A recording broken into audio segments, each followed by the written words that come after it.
Hey, so in this video series, we're going to go over async data with JavaScript, starting off with some jQuery, just using their .ajax, .get, and .post methods. Then we're going to move into JavaScript promises, which are part of the ES6 library, and then move into generators as well to help make things just a little bit easier.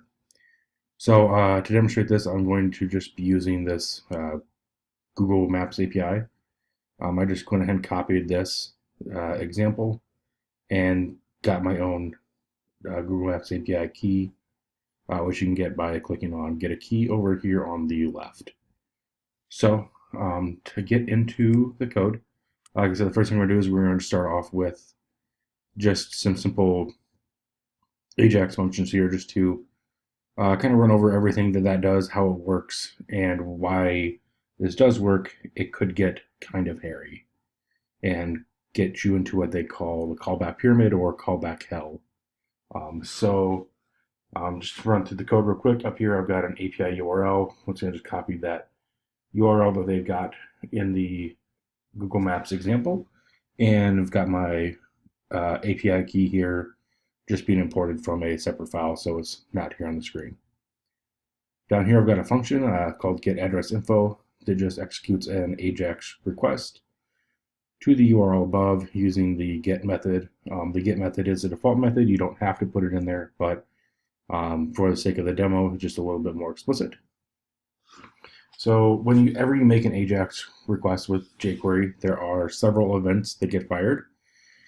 There's a before send, a success, an error, and a complete. The before send is going to execute before you actually send out the request. So if you need to prepare some data, set up your URL, or set up anything you need before it fires, for say a loading icon or something like that, you'll go ahead and do that in here. The success is what will run if you do get a successful response back from the server. If you get an error response back, it's going to run the error method. And once everything is done, it's going to run the complete method. So to give this a quick example, if we can come over here and go to my JavaScript async fun, I'm just going to go ahead and reload real quick.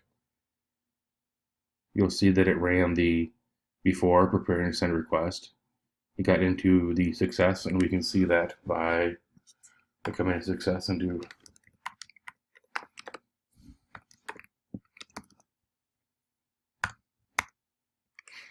and come back here and refresh the page. You'll see that it got success. Here's the response we got back, and then it ran the completed. So in the response, you can just see we got a status OK, results, and all the results you would expect to see back from that API. So why is this bad? Let's say after we got this callback and we got a success, we had to run another call. So I'm just going to copy this function real quick, put it down here. It's called getAddressInfo2. If we needed to, actually, I'm just going to copy this, and it'll be a better example.